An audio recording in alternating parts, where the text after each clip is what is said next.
Ser Podcast.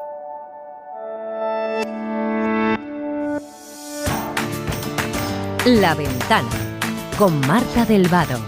Ahí te va, de Tora Caño. Es que la caliente, se fuerza la máquina. De Tora Caño.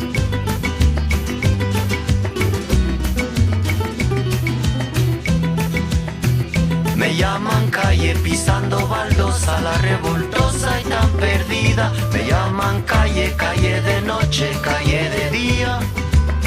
Me llaman calle, hoy tan cansada, hoy tan vacía, como maquinita por la gran ciudad. Me llaman calle y me subo a tu coche. Me llaman calle de mala alegría, calle dolida, calle cansada de tanto amar.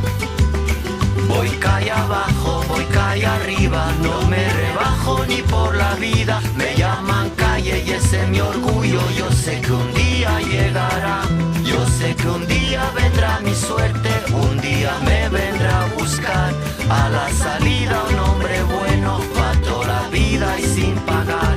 Mi corazón no es de alquilar. Me llaman calle, me llaman calle.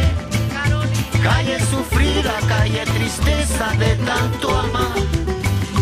Me llaman calle, calle más calle.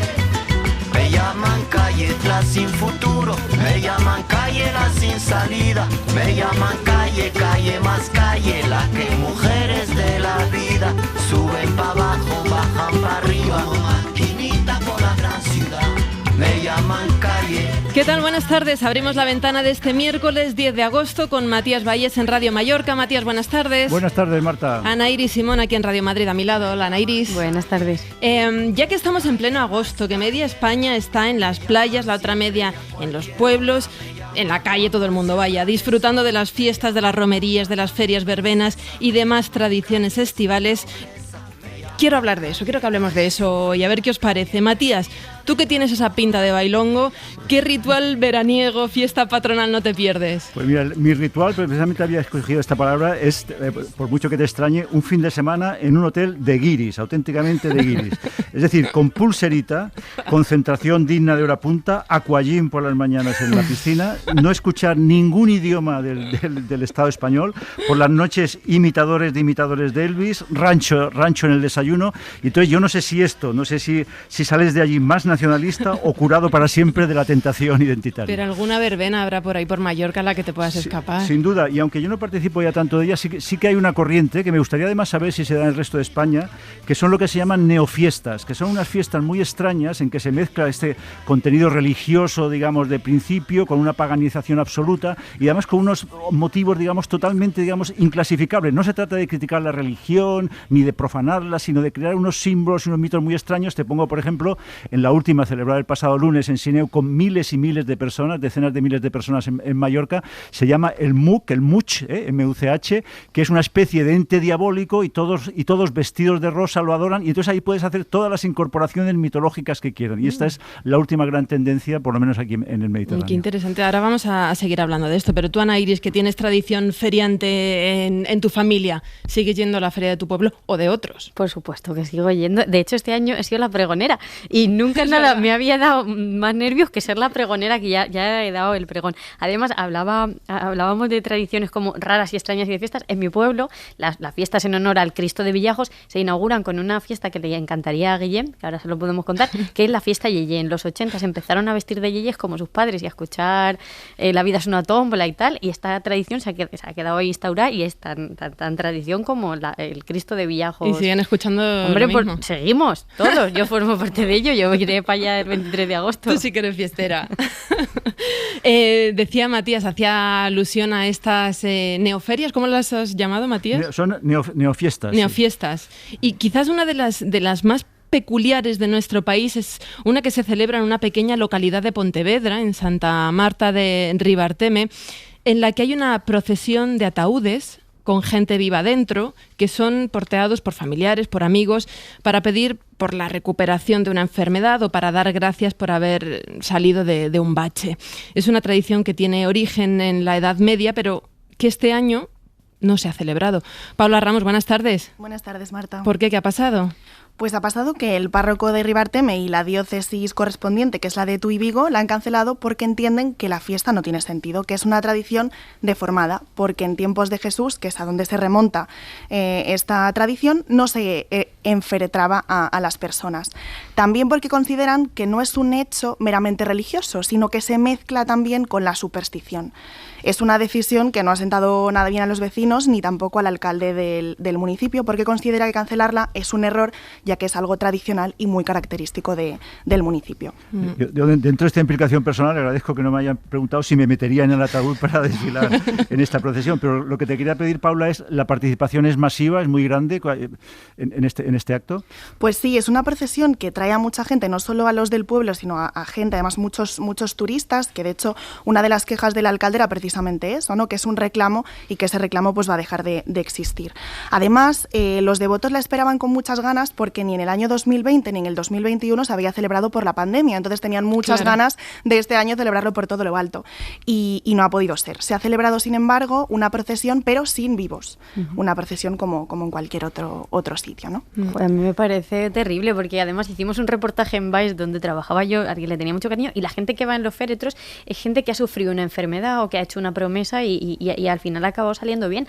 Entonces, aunque sea religiosidad popular, la Navidad, es que no, este señor párroco nos acabaría prohibiendo la Navidad, ¿no? Porque también es una religiosidad popular que se ha ido deformando y que tiene mucho más de fiesta que de tradición religiosa, ¿no? Ahora, Semana Santa también hablamos de esto, ¿te acuerdas, Las Matías? promesas que hace la gente y que llevan la cruz y bueno, en fin. En Semana Santa tuvimos la discusión sobre el componente, los ingredientes, ¿no? ¿Cuánto de religiosidad tenía la Semana Santa? Yo quería preguntar simplemente a Paula, has dado muy bien la versión oficial de la Iglesia, de la jerarquía, pero ¿cuál es la versión real en realidad? ¿Por qué han prohibido esta fiesta? Bueno, lo que se escucha a los vecinos y a los que están en contra, sobre todo los del pueblo, es que la visión del párroco es que lo ve un poco como un circo, ¿no? Que se ha convertido en una fiesta demasiado grande que no solamente atinge a lo que es la religión, entonces que quizás esa parte no le gusta. Por comentar un poco lo que decía Ana Iris de las personas que piden o lo que piden en esas procesiones, como curiosidad, en el año 2019 fueron 7 las personas que fueron dentro de los féretros, porque en esta procesión también van féretros vacíos, pero fueron 7 las que quisieron ir dentro de los féretros. Y una de ellas lo hizo para agradecer a Santa Marta, que es a la Virgen a la que se agradece en esta procesión, que su perro Jeremías, que tenía un tumor inoperable, sobreviviese finalmente. Sin saberlo, esa de 2019 fue la última. Otros que empiezan este fin de semana su semana grande son los malagueños. La Feria de Málaga empieza este sábado. Esperan muchísima gente después de los 2 años anteriores de pandemia. Pedro Pérez, buenas tardes. Buenas tardes. Además, preocupa también el tema de la seguridad, ¿no? De los pinchazos a jóvenes. En lo que va de mes se han registrado más de una decena de denuncias y los ayuntamientos locales han elaborado un protocolo para prevenir este tipo de agresiones. Efectivamente, no te voy a negar que estoy muy contento de que llegue esta semana porque han sido 2 años de espera. Y bueno, pues ha vuelto... La espera propia, ¿no? Tú estás ahí en un sin vivir. Bueno, la verdad es que sí. Y por desgracia no puedo estar todo el tiempo allí. A ver si me puedo escapar. Es que bueno, ha vuelto la semana de las casetas, han vuelto los trajes de flamenca, el vino cartojal y para qué negarlo, la calor tan grande que hace en Málaga durante todo agosto. Empezará el próximo viernes con los tradicionales fuegos artificiales y la ciudad se convertirá en fiesta hasta el próximo sábado 20 de agosto. Las previsiones son muy buenas, con tanta espera y con tanta ansia, porque se espera una afluencia de unas 6 millones de personas, aunque la sensación general es que pueda superarse esas cifras con creces. La ocupación hostelera rondará el 95% de capacidad y el 82% de los vuelos a la provincia durante la semana proceden del mercado internacional. Así que parece que va a ser un regreso por todo lo alto. Sin embargo, como bien has comentado, el tema de la seguridad es lo que más preocupa. Claro. Casi 2.000 agentes de los cuerpos de seguridad trabajarán en un dispositivo que ha puesto especial atención a los casos de sumisión química o, como lo estamos llamando, pinchazos. Solo en este pasado fin de semana se han producido 5 denuncias por pinchazo en la provincia. La Policía Nacional ha dispuesto un protocolo especial con un equipo de la Unidad de Atención a Familia y Mujeres que va a estar disponible las 24 horas del día. Juan Rambla, que es el presidente del colectivo de ocio nocturno de Málaga, ha explicado que además los trabajadores de todas las casetas están informados de cómo hay que actuar.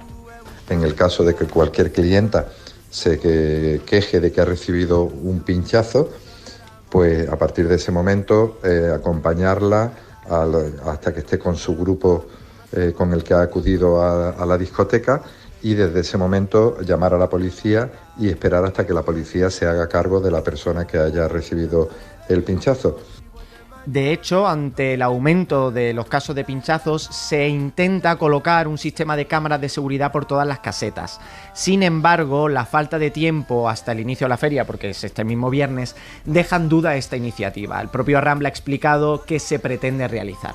Estamos estudiando una propuesta que tenemos, que estamos por concretar, a ver si les da tiempo a que nos lo puedan instalar, porque ha sido una idea que ha salido de última hora y estamos pendientes de que esos plazos den para poder instalar cámaras en todas las casetas para aumentar esa sensación de seguridad que tenemos, y en función de lo que nos digan de plazo, si son capaces o no, pues veremos si lo podemos implantar este mismo año o ya lo tendremos que hacer el año que viene. Así que parece ser que el dispositivo va a ser muy fuerte. Esperemos y deseamos todos los asistentes y todos los malagueños que por favor no se den casos de este estilo y que por favor sea por fin una vuelta a la Feria de Málaga como se merece la ciudad. Pues sí, eso esperamos. Otra tercera parada en otro pueblo, no tanto por fiesta popular, sino por un error que lo celebran casi como si fuera una fiesta. No sé si les hablo de Borja, si todo el mundo lo ubica, pero si les digo que es el pueblo donde está la que posiblemente sea la peor restauración de la historia, la de Leche Homo, que se hizo célebre a nivel mundial hace justo 10 años, yo creo que ya todo el mundo sabe de lo que estamos hablando. Un ejemplo de la fama que tuvo aquel estropicio fue que en Estados Unidos estrenaron una ópera basada en la restauración que hizo Leticia Jiménez. You should come to Borja, baby. Borja's where it's at. And when you come to Borja, baby, you better have a glass of wine and buy a hat. Saludamos a su alcalde, Eduardo Arilla. Buenas tardes. Hola, buenas tardes. Usted no era alcalde en ese momento, hace 10 años, en el momento de la restauración, era presidente de la comarca. ¿Cómo recuerda esos días? Bueno, la verdad es que fue un momento pues bastante complicado de gestionar. Yo, como bien dices, no estaba de alcalde en ese momento. Pero bueno, al final yo creo que en el momento que se conoció que esta restauración fallida y no concluida había sido fruto de una intervención de Cecilia Jiménez, todo cambió, todo volvió a ser de otra forma y de verlo de otra manera. ¿Tú te acuerdas, Matías, Ana Iris? Sí. A mí me parece alucinante que sea 10 años, o sea, llevamos ya 10 años de esto. Oye, Eduardo, ¿y cómo reaccionó? O sea, ¿por qué fue definitorio que os enteraseis que era obra de Cecilia? O sea, ¿qué pasó? Cuando os enterasteis que era obra suya, ¿os quedasteis más tranquilos? Dijisteis, ay, madre mía, porque ella ya venía colaborando, ¿no?, con el ayuntamiento. Primero hay que conocer a Cecilia. Cecilia tiene una vida muy complicada y es un amor de mujer. La verdad es que es una mujer muy querida. Y bueno, no por eso, porque sea querida, se puede permitir el lujo de poder estropear una obra de arte. Pero es que ella lo dice y lo sigue diciendo y lo dirá. Ella no terminó lo que comenzó, solo que el eco de noticias en ese agosto de hace 10 años hizo que saltara a la palestra un fenómeno mundial y que ya fue muy difícil de parar. Pero Cecilia, como digo, intervino una vez más. No era la primera vez que había intervenido en este fresco, y además había intervenido de una forma bien realizada. Lo único que en esta ocasión la obra estaba muy estropeada y entonces no pudo terminar. Es que el artista, en este caso el restaurador, es responsable, por supuesto, de su trabajo, pero no de la proyección que tenga su trabajo. Y hoy el Ecce Homo de Borja, yo no sé si para bien o mal para la propia Borja, es un icono y un icono mundial. Estamos escuchando una ópera. Yo lo comparo, y lo siento, pues con un monumento punk, ¿no? Como los Sex Pistols cantando El Dios salve a la reina. Es decir, ¿cuántos millones de personas lo han escuchado? ¿Cuál es la versión original? Pues lo decide el público, ¿no? Y entonces, lo que quería preguntarte es que Cecilia, que tenía 81 años ya, hace estos 10 años que dice Nariz que han pasado sin darnos cuenta, hoy tiene 91. ¿Qué tal está, Cecilia? Bueno, Cecilia en estos momentos se encuentra en una residencia pública del Gobierno de Aragón que tenemos aquí en Borja. Yo me quedo con esto. Es feliz, ella misma lo dice, porque entre otras cosas está con su hijo. Los dos comparten una habitación, sus últimos días, ojalá dure muchísimo tiempo, los va a vivir con él, era lo que ella deseaba, y cuando una persona entra en su última etapa de su vida y entra de una forma feliz, yo creo que todos nos tenemos que alegrar. Lo que ha vivido Cecilia, muy poquita gente lo puede superar. Fue una presión continua durante los primeros meses, una presión que le originó una crisis de ansiedad, pero que, como siempre he dicho yo, ahí se vio la nobleza de Cecilia, dio la cara, atendió a todos los medios de comunicación, recibía a los visitantes y al final, como hemos dicho antes, al final era una persona querida y ahora es una persona querida por todo el mundo. ¿Y para el pueblo el balance es positivo de estos 10 años o preferirían ustedes que esto no hubiera ocurrido nunca? A ver, con el patrimonio monumental artístico que tenemos en Borja, que invito a toda la ciudadanía a que nos visite, la verdad es que esto no era una buena noticia. El Ecce Homo es algo más ya. Nosotros seguimos teniendo ese rico patrimonio, ahora estamos con una intervención en un yacimiento arqueológico romano, Busao, seguimos invirtiendo en patrimonio, seguimos manteniendo todas nuestras costumbres, tenemos festivales, pero además tenemos este Ecce Homo, con lo cual el Ecce Homo ha venido para quedarse, vino para quedarse, es parte de nosotros y por supuesto tenemos mucho más que el Ecce Homo, pero el Ecce Homo también es parte de nosotros. Bueno, alcalde, por poner algunos datos, tienen 10.000 visitantes anuales que llegan de todo el mundo, genera más de 40.000 euros al año en la venta de entradas de a 3 euros para ir a ver la obra. Así que, bueno, la restauración fue una faena artística, pero por otro lado le está dando unos beneficios al pueblo que no tenían antes. A ver, aquí sí yo que quisiera aclarar que ese dinero va para la Fundación Santi Spiritus, que es la que gestiona el Ecce Homo, en la que el alcalde y los concejales somos el presidente y los patronos de la fundación, y todo ese dinero va íntegramente para la fundación. Quiero recalcarlo que el ayuntamiento en este caso al contrario, lo que hace es poner más recursos para que los visitantes visiten todo nuestro rico patrimonio, pero sobre todo con ese dinero lo que se consigue es, por un lado, se han generado puestos de trabajo, hay 2 guías turísticas que atienden durante todo el año, excepto 4 días al año. Y lo más importante, yo creo que lo que nos tenemos que sentir bastante satisfechos es que ayudamos a personas mayores, residentes que tenemos en nuestra fundación, en nuestra residencia, que no tienen recursos y que gracias a estas becas que les damos con estos fondos que conseguimos a través del Merchant y de la entrada, pueden terminar de una forma digna el resto de sus días, y esto, como digo, es gracias sobre todo a esas visitas y, por qué no, a pensar que un día tendrían que visitar Borja y ver el Ecce Homo y su patrimonio. Eduardo Arilla, alcalde de Borja, muchísimas gracias. Pues muchísimas gracias a vosotros y, como siempre digo, gracias a todos los medios de comunicación, incluida la cadena SER, porque habéis sido vosotros los principales artífices y los principales personajes en esta película, en esta serie, en este fenómeno que ha hecho posible que a Borja se le conozca mundialmente y turísticamente como un fenómeno social mundial. A usted por asomarse a la ventana. Empezábamos hablando de, pues eso, de las fiestas patronales, de las ferias de las verbenas, y queríamos saber por qué todavía seguimos teniendo, años después o incluso cientos de años, siglos después, esta fascinación por las fiestas de los pueblos. Vamos a saludar a Ascensión Barañano, que es antropóloga social de la Universidad Complutense. Ascensión, buenas tardes. Hola, buenas tardes. ¿Por qué tenemos este orgullo de nuestras fiestas? ¿Por qué las queremos seguir conservando? Porque las fiestas son un teatro social, es una performance social de un grupo de personas, de una comunidad, de una localidad, pero también de cada uno de los individuos que conforman esa comunidad.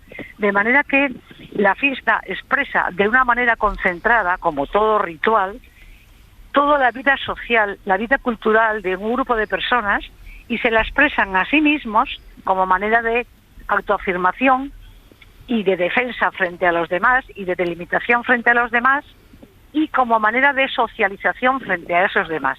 Es decir, que las fiestas son un teatro social de una vida cultural de la gente que integra esa vida cultural, que comparte formas de vivir, de pensar y de sentir. Y de esa manera se produce una socialización entre los individuos que constituyen una comunidad y además de esa comunidad con respecto a otras comunidades que asistiendo a esas fiestas entran en contacto con los sujetos de esa comunidad y entran en contacto no solo, digamos, en términos pacíficos, sino muchas veces conflictivos, que eso incluso ritualmente dentro de la fiesta se consagra, se define a través de lo que se llaman las fiestas, por ejemplo, de los robos de las vírgenes, y es que se escenifica, se teatraliza cómo una comunidad ha robado la virgen de otra comunidad cercana y esa comunidad viene a rescatarla, y ahí se producen, digamos, enfrentamientos rituales, que eso es muy interesante,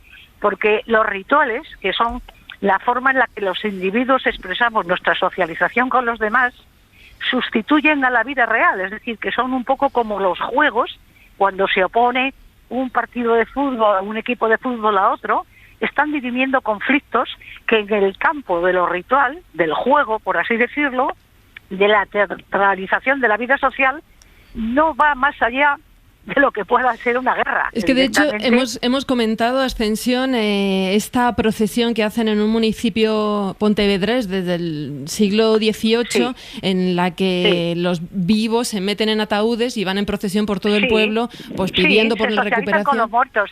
Es que esa socialización no se hace solo en el presente, con la gente que vive en el presente e incluso en otras localidades, a lo mejor incluso lejanas, sino que se hace uniendo, trazando un puente comunicativo con los muertos. Es decir, los muertos de alguna manera cobran vida durante esa fiesta y se les reconoce un papel agente dentro de la fiesta y una relación con ellos. Y eso es importante porque vertebra la relación del presente con el pasado y la proyección de esa comunicación hacia un futuro. Entonces, en ese sentido, por ejemplo, en Galicia, está muy claro esa concatenación de tiempos y de personas, porque la muerte se entronca con la vida, es decir, está completamente presente en la vida de la gente, y entonces es muy común que en fiestas, sobre todo en la comunidad gallega, pues la muerte tenga un lugar, tenga un espacio también, pues para ser celebrada en el sentido de ser conmemorada, de ser tenido en cuenta, ¿no?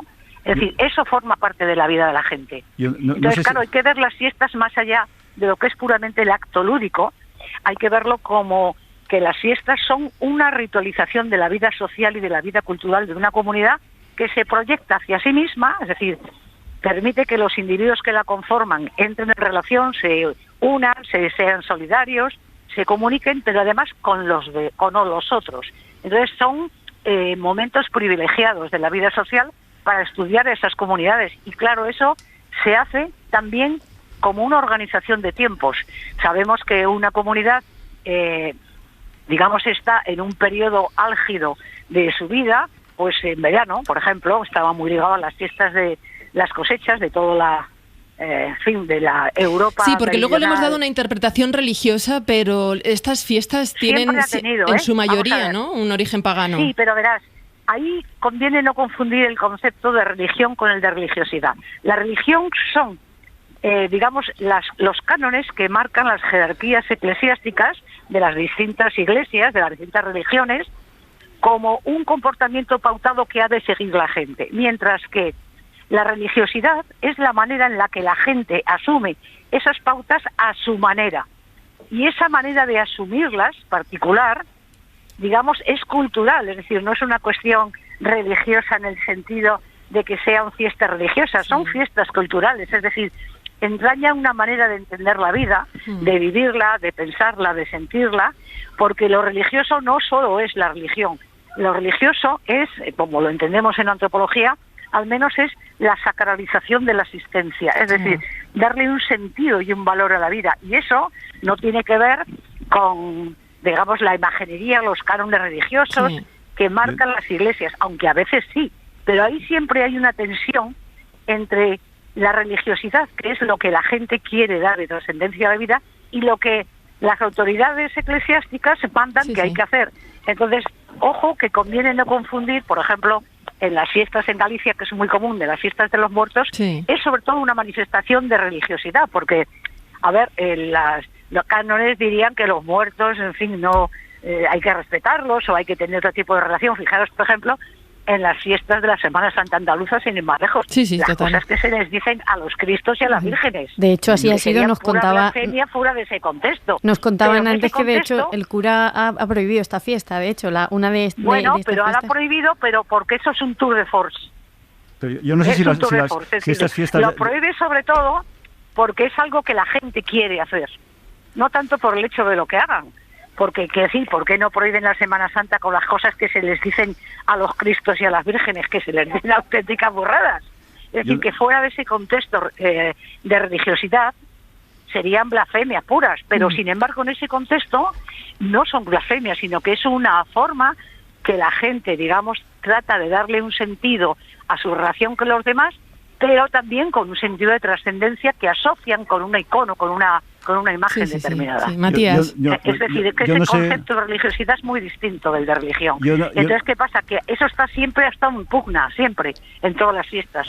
Yo no sé si las fiestas de conflicto con el visitante incluyen también las de moros y cristianos, que están hoy tan seriamente cuestionadas, pero sobre todo en este concepto de la fiesta que estamos tratando, la estamos hablando como excepción, es decir, una fiesta limitada pues a unos días, un fin de semana o tal. El problema surge... El problema surge cuando la fiesta, como ocurre, por ejemplo, en lugares turísticos como los que toda la costa española, es 2, 3, 4 meses consecutivos. Es decir, hablaba usted de un teatro, el teatro no son los que vienen a la fiesta, el teatro son los habitantes de la ciudad, de las zonas que están allí, que están sometidos a la tortura de verse convertido en protagonistas de una obra teatral en la que no tienen nada que ver y a donde además se les supone una componente festiva. Es decir, la fiesta no todo es positivo y no todo es reencuentro, hay también unas víctimas de la fiesta. Por eso he dicho, en el caso de lo que se planteaba de la religión y la religiosidad, que como toda vida social, la vida social está sometida siempre a unos poderes y contrapoderes. Y es más o menos querida por la gente en función de que responda a sus expectativas. Cuando, por ejemplo, la cultura, que es digamos, el líquido existencial de las personas, que es la definición de nuestras maneras de vivir, de pensar y de sentir que queremos nosotros tener y que consensuamos entre todos, se convierte en patrimonio cultural, es decir, en un bien, en una mercancía de la que se extraen beneficios económicos, políticos, de réditos políticos, de réditos identitarios para según qué intereses, entonces se convierte en una imposición desde el poder esa fiesta. Y en muchos casos, lo que creo que usted se está refiriendo, no es tanto a la cultura, sino al patrimonio cultural, que sí que es una peste, por así decirlo, para la existencia de la gente. Y es la anticultura, exactamente. Ascensión Barañano, antropóloga social de la Universidad Complutense de Madrid, gracias por esta explicación. Un abrazo. Encantada. Mi tío Paco, divorciado a los 50 años, enfermero y sabe inglés. ¡Ay, ay, ay! Conoció a Carmela, que es muy guapa y es ingeniera, y me han dicho que huele muy bien. Porque a mí no me quiere nadie, nadie. Todos me rompen el corazón. ¡Ay, ay, ay, mi corazón! Yo nunca he sido una romántica. Me va fatal en el amor.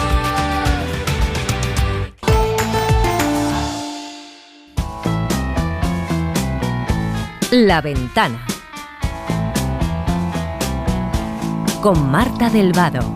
There's a nail in the door and there's glass on the lawn. Tacks on the floor and the TV is on. And I always sleep with my guns when you're gone. There's a blade by the bed and a phone in my hand. A dog on the floor and some cash on the nightstand.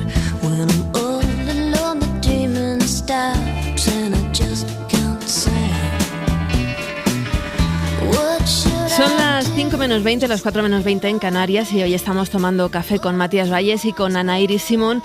Seguro que muchos oyentes saben a lo que me refiero si les digo que en los últimos meses, durante la temporada de radio, hemos escuchado cada vez más anuncios, cuñas radiofónicas sobre clínicas de fertilidad, dirigidas además a diferente público objetivo, a parejas que no pueden tener hijos, a parejas del mismo sexo, a mujeres que deciden ser madres solas, anuncios para la congelación de óvulos.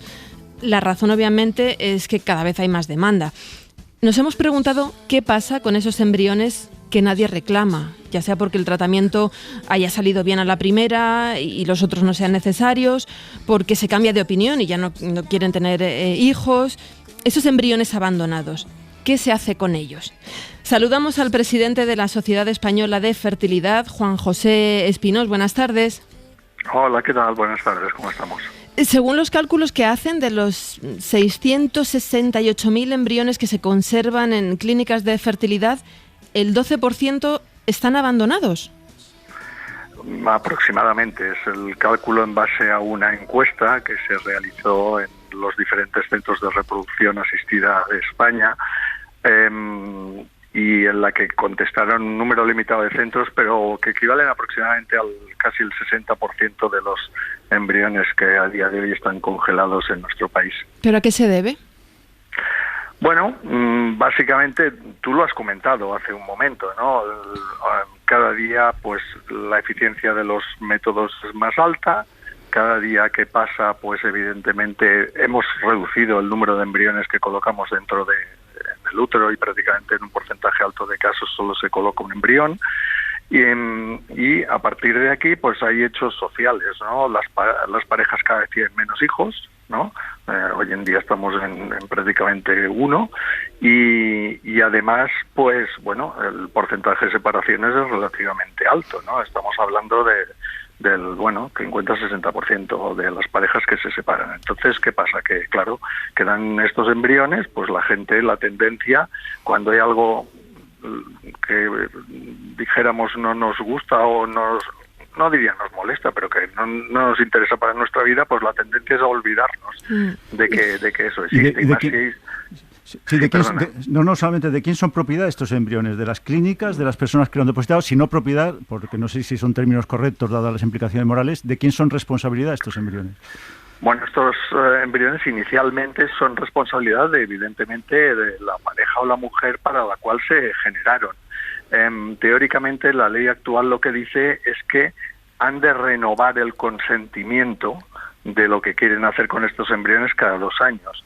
Se consideran estos embriones abandonados cuando tras 2 consentimientos consecutivos que se han realizado, pues no ha existido ninguna comunicación con la pareja, y por tanto es imposible encontrar, vuelvo a decir, a la mujer o la pareja para la cual estos embriones se generaron. En este caso, teóricamente, la propiedad, como has dicho, pasa al centro. Teóricamente los centros deberían tomar la propiedad de estos embriones. El problema que tenemos en los centros es que tampoco podemos hacer nada con ellos, ¿no? Y entonces pues se quedan ahí. Claro, es que le iba a preguntar, ¿qué opciones tienen estos centros de fertilidad? ¿No los pueden tirar? ¿Los pueden donar a la ciencia? No sé, ¿cuáles son las opciones? Bueno, las opciones que tiene una pareja cuando se generan embriones son básicamente 4, ¿no? Esto lo especifica la ley del año 2006. La primera es, evidentemente, utilizarlo de forma propia para uso reproductivo. La segunda, donarlos a investigación. La tercera es donarlos a otras parejas. Y la última es, evidentemente, desecharlos para su uso reproductivo, ¿no? El problema que tenemos es que, claro, cuando nosotros no encontramos una pareja, pues evidentemente no podemos decidir por cuestiones éticas el donarlos a motu propio a la investigación, y éticamente también probablemente sea reprobable el donarlos a otras parejas. En cuanto a desecharlos de su uso reproductivo, pues es que la verdad es que nadie se atreve, porque en un momento dado aquella pareja vuelve a aparecer otra vez diciendo que dónde están sus embriones, e imaginaros qué pasaría si nosotros hemos dicho que los hemos descongelado sin uso reproductivo. Por lo tanto, hoy en día estamos como en una especie de limbo en el cual, pues bueno, ahí están los embriones y no se les da una salida clara. Hace casi 40 años que se produjo el primer nacimiento de un bebé por embriones congelados, ¿no? Me parece que fue en Australia. Y usted ha explicado muy bien lo que es la caducidad en el depósito, es decir, esta renovación cada 2 años, pero quería saber si hay una caducidad en la utilización, es decir, ¿es igual de probable, igual digamos, de favorable un embarazo con un embrión que lleva 5 años congelado, o 10 años congelado, o 1 año congelado? ¿Hay alguna relación entre esto? Bueno, teóricamente, al menos los datos de los que disponemos hasta ahora, no existe, como sería para otros productos, una fecha de caducidad en cuanto a los embriones, ¿eh? O sea, se ha demostrado que los embriones no existe una correlación entre el número de años que lleven criopreservados y la eficacia que puedas obtener de la transferencia de esos embriones al útero en cuanto a tasas de gestación y recién nacido vivo. Otra cosa es lo que hace referencia a la posibilidad de hacer técnicas de reproducción asistida en cuanto a la edad de los progenitores. En este sentido, existe un acuerdo tácito, porque la ley tampoco lo marca.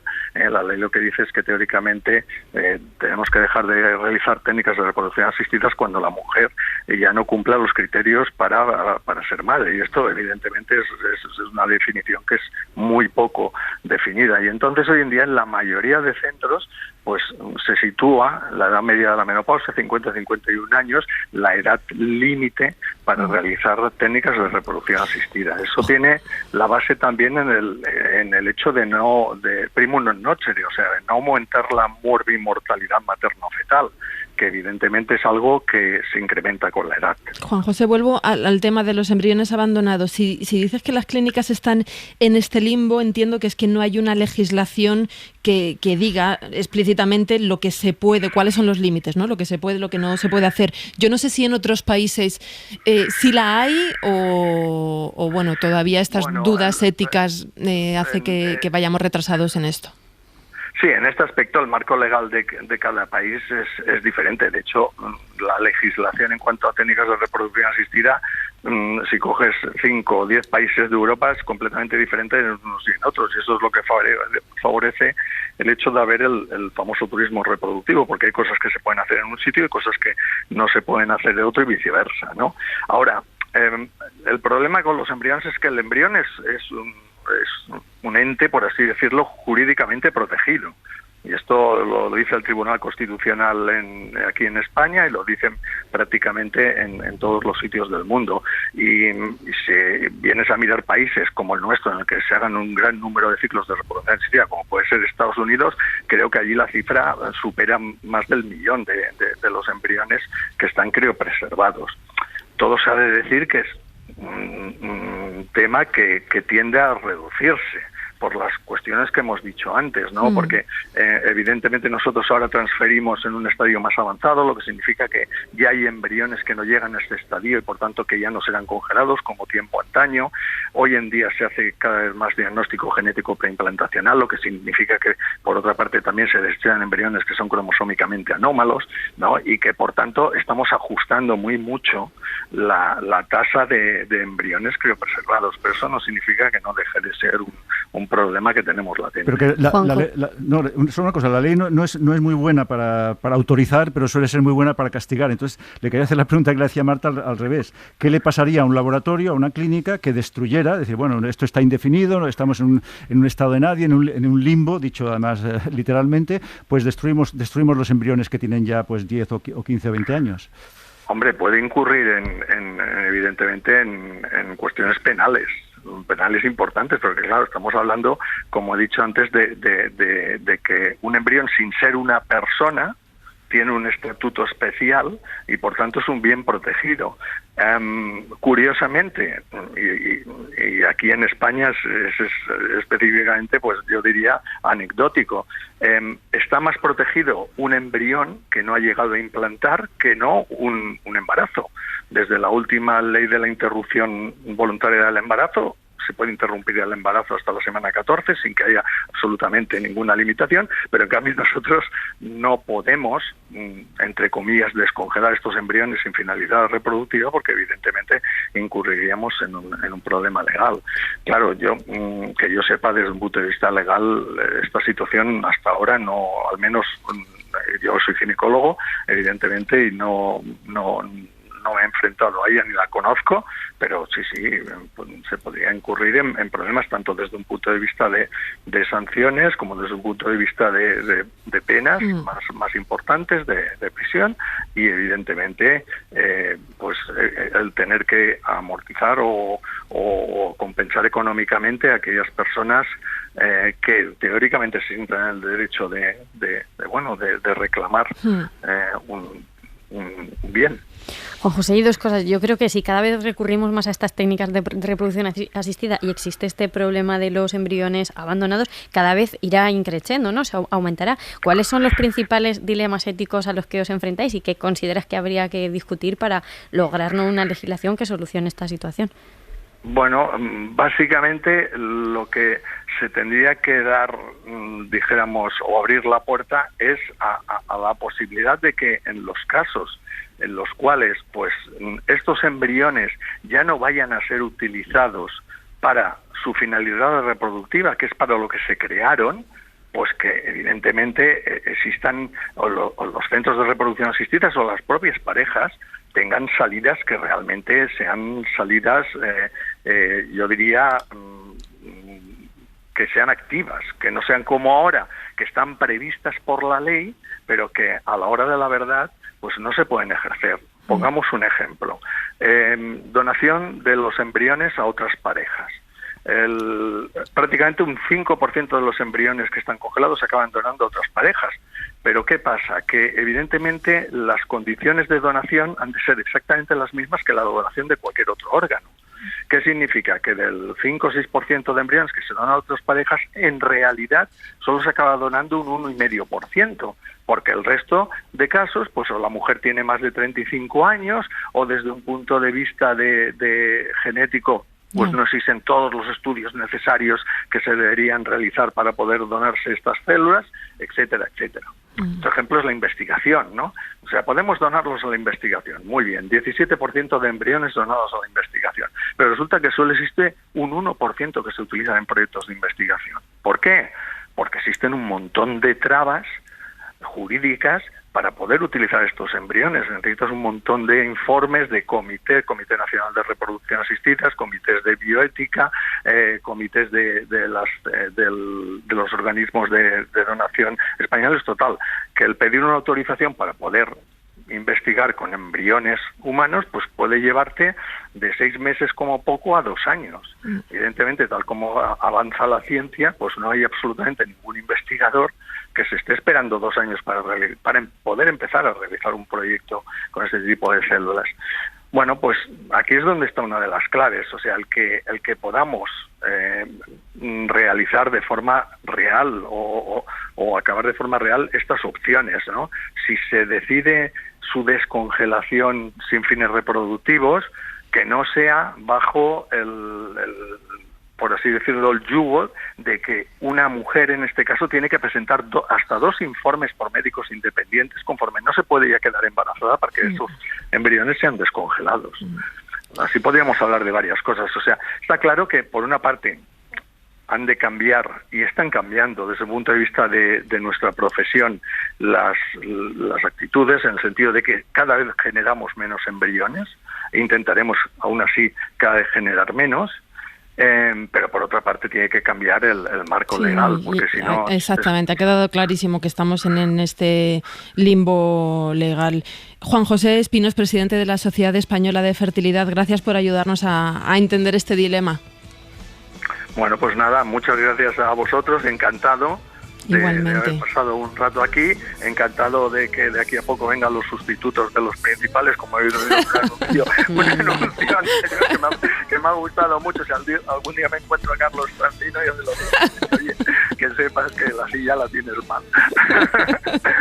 Bueno, muchas pues gracias, nada. Juan José. Un abrazo. I'll take you down the No quería terminar la hora sin mencionar que han entrado en vigor las medidas de ahorro energético, aires acondicionados controlados, escaparates apagados cuando cierra la tienda y no hay actividad comercial. Pero detrás de un escaparate hay mucho más que unos focos, hay toda una labor de creación detrás. De hecho, es una profesión. Quienes se dedican a pensarlos y a elaborarlos son los escaparatistas. Y queremos conocer un poco más. Ana Senjo, buenas tardes. Hola, ¿qué tal, Marta? Buenas tardes. Ana, llevas más de 20 años trabajando como escaparatista para diferentes marcas y sectores. ¿Por dónde se empieza? ¿Cómo haces para crear un escaparate? Bueno, pues ¿por dónde se empieza? Pues se empieza por una labor creativa. A la hora de diseñar un escaparate es una parte creativa. Pues generalmente estar muy atento a tendencias, a novedades, para parir lo que es la idea.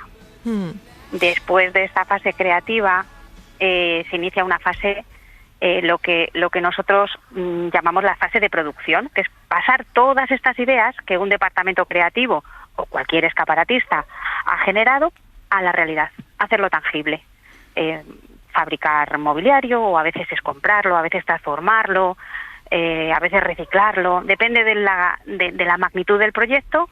Pues a veces son cosas más sencillitas, o si los proyectos son muy muy grandes, incluso a nivel nacional o europeo, como hay ahora muchas empresas, gracias a Dios, españolas que están a niveles europeos o mundiales, pues estos proyectos tan grandes necesitan de fabricación especial. Y luego ya por último, sí, perdón. No, sí, perdona tú. Y luego ya por último la fase de montaje, y ya los montadores van in situ a montar todo lo que viene antes, que se ha diseñado y se ha producido, a montarlo en el escaparate físicamente. Sí, perdón.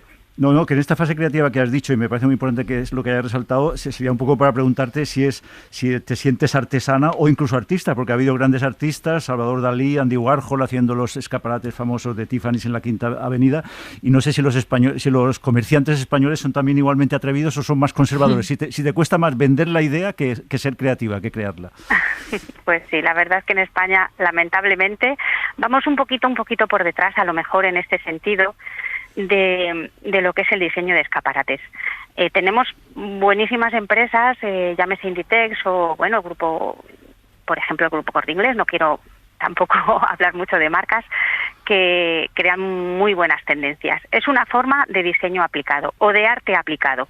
Digamos que es una galería de arte, un escaparate, porque lo que hay dentro es una forma de arte o de diseño, porque el diseño al final es arte aplicado. Oye, ¿y esto de apagar el escaparate a las 10 de la noche puede condicionar tu concepto, el proceso creativo? Bueno, pues sí, es verdad que una parte del escaparatismo está contemplando lo que es la parte de iluminación. A veces es simplemente iluminar el producto, pero otras veces es una iluminación creativa o una iluminación decorativa. Y efectivamente, esta iluminación, cuando se potencia, es en las horas nocturnas. Quizás en verano empieza a potenciarse a las 9 de la noche. Por lo tanto, el apagar los escaparates a las 10 sí que puede influir realmente un poco negativamente. Bueno, Ana, ¿y cuál es la función del escaparate? Porque en estos últimos días está todo el mundo como un poco banalizándolo. Hombre, pues que apaguen, sobre todo para el pequeño comercio, ¿no? Porque has mencionado dos grandes marcas, pero sobre todo para los pequeños comerciantes, ¿cuál sería la función de los escaparates iluminados en este caso? Claro, hombre, el escaparate es la mejor herramienta publicitaria que hay, con muchísima diferencia, porque es que tienes el cliente en la puerta del establecimiento.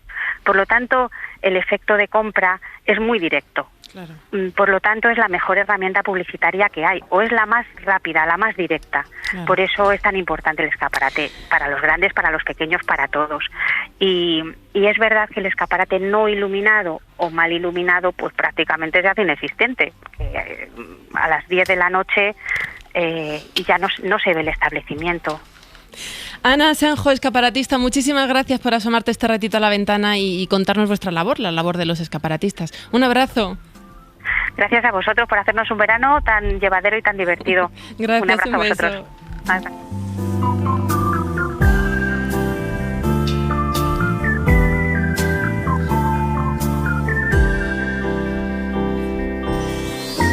Matías, mañana repetimos a las 4. Que siga la fiesta, Marta. Eso, un beso. Un beso, Ana Iris. Hasta ahora. Ana Iris, tú y yo seguimos en la contra. Por aí, sem pensar no que foi que sonhei, que chorei, que sofri. pois a nossa manhã já me fez esquecer. Me dê a mão, vamos sair pra ver o sol. Suscríbete a La Ventana. Todos los episodios y contenidos adicionales en la app de Cadena SER y en nuestros canales de Apple Podcast, Spotify, iVoox, Google Podcast y YouTube. Escúchanos en directo en la SER de lunes a viernes a las 4 de la tarde. Cadena SER. La radio.